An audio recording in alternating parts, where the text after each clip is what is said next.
Shalom Elohim, haleluya, puji nama Tuhan. Semangat pagi Bapak Ibu Saudara yang dikasihi Tuhan kita, Yesus Kristus. Jumpa lagi bersama saya Pendeta Samuel Mawuntu dalam Renungan Pagi ke 1666 hari. Renungan pagi ini mengudara. Puji Tuhan. Bapak Ibu Saudara yang dikasihi Tuhan, sebelum kita mengawali segala aktivitas kita di pagi hari ini, marilah kita mengawalinya bersama Tuhan dengan mendengarkan firman Tuhan. Sebelum kita membaca, mendengarkan, dan merenungkan firman Tuhan hari ini, mari kita minta pimpinan Roh Kudus. Kita berdoa. Bapa di surga, berbicaralah kepada kami semua. Pakai firman Tuhan ini untuk menegur kami, menasihati kami, menguatkan kami, meneguhkan iman percaya kami, dan menuntun kami supaya kami terus berjalan di jalan Tuhan yang benar. Dan pakai firman Tuhan ini untuk memberkati kami semua. Di dalam nama Tuhan Yesus yang adalah firman Allah yang hidup, kami berdoa. Amin. Haleluya. Mari buka Alkitab kita dalam kitab Kejadian pasal 35, ayat 1 sampai ayat 15. Di bawah perikop Yakub di Betel untuk kedua kalinya. Demikian firman Tuhan. Allah berfirman kepada Yakub, "Bersiaplah, pergilah ke Betel, tinggallah di situ, dan buatlah di situ mezbah bagi Allah yang telah menampakkan diri kepadamu ketika engkau lari dari Esau kakakmu." Lalu berkatalah Yakub kepada seisi rumahnya dan kepada semua orang yang bersama-sama dengan dia, "Jauhkanlah dewa-dewa asing yang ada di tengah-tengah kamu. Tahirkanlah dirimu dan tukarlah pakaianmu. Marilah kita bersiap dan pergi ke Betel. Aku akan membuat mezbah di situ bagi Allah yang telah menjawab aku pada masa kesesakanku dan yang telah menyertai aku di jalan yang kutempuh." Mereka menyerahkan kepada Yakub segala dewa asing yang dipunyai mereka dan anting-anting yang ada pada telinga mereka. Lalu Yakub menanamnya di bawah pohon besar yang dekat Sikem. Sesudah itu berangkatlah mereka, dan kedahsyatan yang dari Allah meliputi kota-kota sekeliling mereka, sehingga anak-anak Yakub tidak dikejar. Lalu sampailah Yakub ke Luz yang di tanah Kanaan, yaitu Betel, ia dan semua orang yang bersama-sama dengan dia. Didirikannya mezbah di situ, dan dinamainyalah tempat itu El Betel, karena Allah telah menyatakan diri kepadanya di situ ketika ia lari terhadap kakaknya. Ketika Deborah, inang pengasuh Ribka, mati, dikuburkanlah ia di sebelah hilir Betel di bawah pohon besar yang dinamai orang pohon besar penangisan. Setelah Yakub datang dari Padan Aram, maka Allah menampakkan diri pula kepadanya dan memberkati dia. Firman Allah kepadanya, "Namamu Yakub, dari sekarang namamu bukan lagi Yakub, melainkan Israel. Itulah yang akan menjadi namamu." Maka Allah menamai dia Israel. Lagi firman Allah kepadanya, "Akulah Allah yang maha kuasa. Beranak cuculah dan bertambah banyak, satu bangsa, bahkan sekumpulan bangsa-bangsa akan terjadi daripadamu, dan raja-raja akan berasal daripadamu. Dan negeri ini yang telah kuberikan kepada Abraham dan kepada Ishak akan kuberikan kepadamu dan juga kepada keturunanmu." Lalu naiklah Allah meninggalkan Yakub dari tempat ia berfirman kepadanya. Kemudian Yakub mendirikan tugu di tempat itu, yakni tugu batu. Ia mempersembahkan korban curahan dan menuangkan minyak di atasnya. Yakub menamai tempat di mana Allah telah berfirman kepadanya Betel. Amin. Haleluya. Bapak Ibu Saudara yang dikasihi Tuhan, konteks kebenaran firman Tuhan ini, Yakub dan keluarganya sedang bersembunyi karena kemarin kita belajar tentang Dina dan Sikem di pasal 34, di mana anak-anak Yakub membunuh semua laki-laki di Kanaan. Dalam persembunyian Yakub dan keluarganya, Allah kemudian berfirman kepada Yakub. Apa firman Tuhan kepada Yakub? Perhatikan ayat 1. Allah berfirman kepada Yakub, bersiaplah, pergilah ke Betel, tinggallah di situ, dan buatlah di situ mezbah bagi Allah yang telah menampakkan diri kepadamu ketika engkau lari dari Esau kakakmu. Amin. Saudara perhatikan, Tuhan menyuruh Yakub untuk pergi ke Betel dan mendirikan mezbah di Betel. Saya menangkap pesan firman Tuhan ini begini. Tuhan memerintahkan Yakub untuk pergi ke Betel untuk membangun mezbah seperti yang Yakub pernah nasarkan di dalam pasal 28 ayat 20 sampai ayat 22. Perhatikan, saya bacakan buat kita sekalian. Kejadian 28 ayat 20 sampai ayat 22. Lalu bernasarlah Yakub, jika Allah akan menyertai dan akan melindungi aku di jalan yang kutempuh ini, memberikan kepadaku roti untuk dimakan dan pakaian untuk dipakai, sehingga aku selamat kepada rumah ayahku, maka Tuhan akan menjadi Allahku, dan batu yang kudirikan sebagai tugu ini akan menjadi rumah Allah. Dari segala sesuatu yang engkau berikan kepadaku akan selalu kupersembahkan 1/10 kepadamu. Amin. Haleluya. Tuhan telah menyertai dan melindungi Yakub, telah memelihara Yakub dalam perjalanannya dari Padan Aram menuju Kanaan. Tuhan juga sudah melembutkan hati Esau yang penuh dengan kebencian, yang mau membunuh Yakub. Tapi ketika dia bertemu dengan Yakub, Tuhan melawat Esau sehingga hatinya penuh dengan kasih. Esau mengampuni Yakub. Amin. Saya percaya saudara, ini adalah pekerjaan Tuhan yang menjawab apa yang Yakub nasarkan. Haleluya. Perhatikan Kejadian pasal 31 ayat 13. Akulah Allah yang di Betel itu, di mana engkau mengurapi tugu, dan di mana engkau bernasar kepadaku. Maka sekarang, bersiaplah engkau, pergilah dari negeri ini, dan pulanglah ke negeri sanak saudaramu. Amin. Setelah semua permintaan Yakub Tuhan genapi, sekarang Yakub harus membayar apa yang Yakub telah nasarkan kepada Tuhan. Apa nasar Yakub?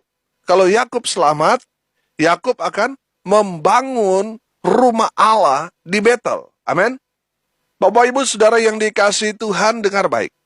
Saudara boleh saja melupakan janji kepada Tuhan, tapi Tuhan tidak akan pernah melupakan apa yang saudara sudah nasarkan kepada Tuhan.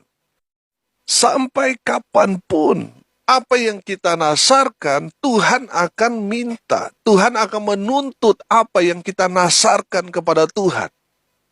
Makanya di dalam Pengkhotbah 5, ayat 3 sampai ayat 5 berkata begini, kalau engkau bernasar kepada Allah, janganlah menunda-nunda menepatinya.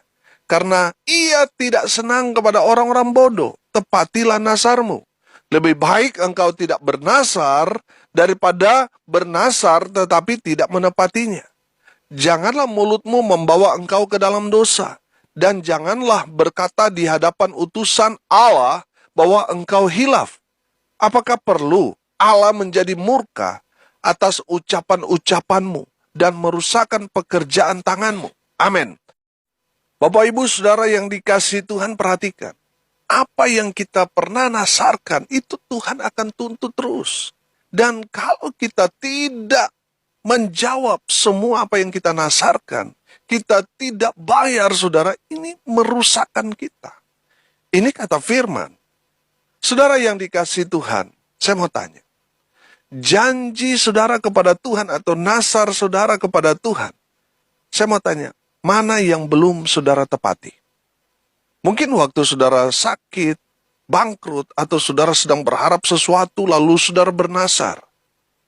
Saudara bernasar nanti akan melayani Tuhan, akan rajin beribadah, rajin berdoa, rajin baca firman, siap memberitakan Injil. Ada yang kalau saya sembuh, kalau saya dipulihkan, saya mau bertobat sungguh-sungguh, akan memberi persepuluhan, akan memberi bantuan dana untuk pembangunan gereja, dan lain sebagainya.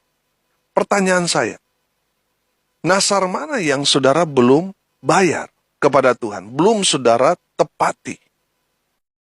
Saya percaya kalau saudara mendengarkan renungan ini adalah karya Tuhan untuk mengingatkan saudara, untuk membayar apa yang saudara sudah nasarkan kepada Tuhan.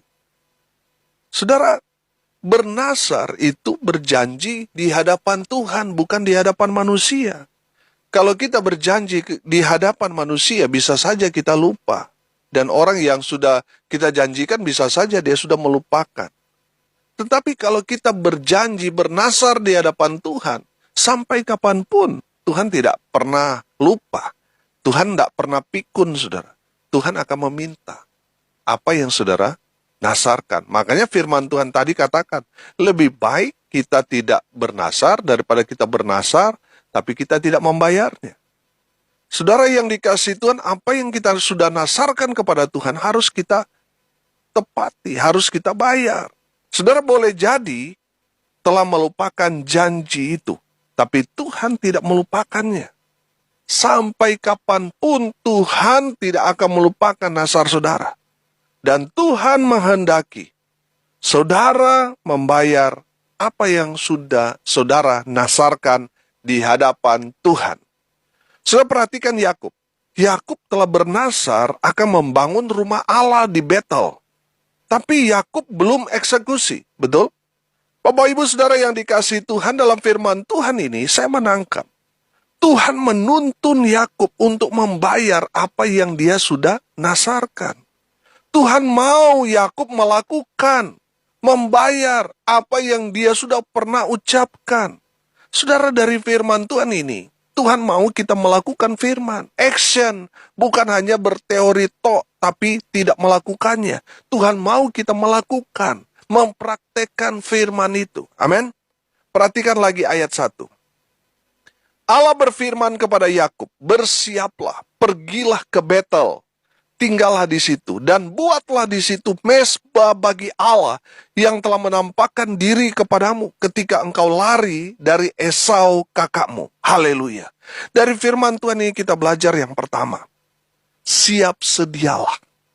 Siap atau tidak siap, kita harus siap. Amin.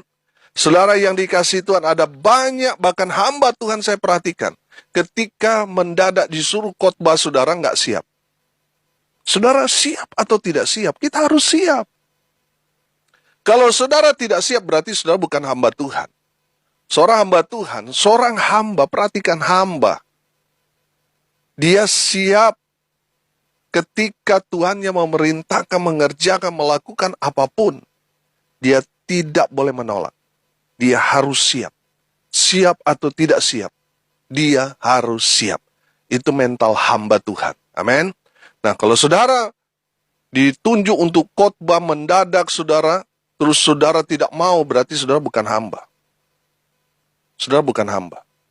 Seorang hamba Tuhan, siap atau tidak siap, dia harus siap. Lihat Yakub. Tuhan memerintahkan kepada Yakub, bersiaplah. Siap. Yakub dan juga anak-anak beserta budaknya, satu rumahnya itu siap berangkat. Amin. Saudara dan saya juga, siap atau tidak siap, harus siap. Kalau di tempat saudara membutuhkan satu pelayanan, saudara harus siap jadi pelayan di situ. Amin. Saudara harus siap. Karena waktu ini sudah sangat-sangat singkat, saudara. Kita yang sudah mengenal Tuhan dari kecil, ya, atau mungkin saudara yang baru percaya sudah beberapa tahun, sudah saatnya saudara mengajar, bukan lagi diajar. Jadi saudara siap atau tidak siap, harus siap. Amin. Saya mengajarkan kepada majelis, kepada jemaat, saudara harus siap. Jangan pernah menolak pelayanan. Siap atau tidak siap, harus siap. Makanya kita hamba Tuhan harus mengajarkan mereka bagaimana berkhotbah, bagaimana memimpin ibadah, supaya mereka siap melayani. Amin. Saudara yang dikasihi Tuhan, pesan firman Tuhan yang pertama, siap sedialah. Siap atau tidak siap, harus siap. Amin. Yang kedua, saudara, bayar nasarmu dengan membuat mezbah bagi Allah. Rupanya Tuhan menuntun Yakub untuk membayar nasarnya. Saudara yang dikasihi Tuhan, saya selalu katakan begini. Kalau saudara berdoa, Tuhan belum menjawab doa saudara, berpuasalah. Kalau saudara sudah berpuasa, tapi Tuhan belum menjawab doamu, bernasarlah. Saya menangkap dan mempelajari Alkitab bahwa nasar itu, ketika kita bernasar, itu mempercepat apa yang kita doakan. Tapi ingat, kalau Tuhan sudah menepati apa yang saudara nasarkan, saudara harus membayar nasar saudara. Karena tidak adil, saudara. Saudara sudah mendapatkan manfaatnya, apa yang saudara inginkan, cita-citakan, rindukan, tapi saudara tidak membayar apa yang saudara sudah janjikan. Tuhan pasti marah. Jangankan Tuhan, kita aja, kalau sudah dijanjikan, tapi orang yang menjanjikan tidak menepatinya, pasti kita juga akan marah, saudara. Kecewa, betul? Kalau saudara sudah mendapatkan apa yang saudara cita-citakan, saudara sudah pernah bernasar, sekarang bayar nasar saudara. Yang ketiga, saudara, dari firman Tuhan ini kita belajar. Tuhan mau kita menjadi pelaku-pelaku firman. Makanya ketika Yakub sampai ke Betel, dia langsung membangun tugu di sana. Ayat 14 dan ayat 15 di sana, saudara perhatikan. Dia langsung melakukan firman. Amin. Apa yang menjadi perintah Tuhan, kita harus melakukannya. Kita harus peka pada firman Tuhan. Amin. Apa yang Tuhan sudah taruh dalam hati kita, kerjakan, lakukan itu. Haleluya. Saudara yang dikasihi Tuhan, perhatikan. Ayat 9 sampai ayat 12 itu Tuhan memberkati Yakub.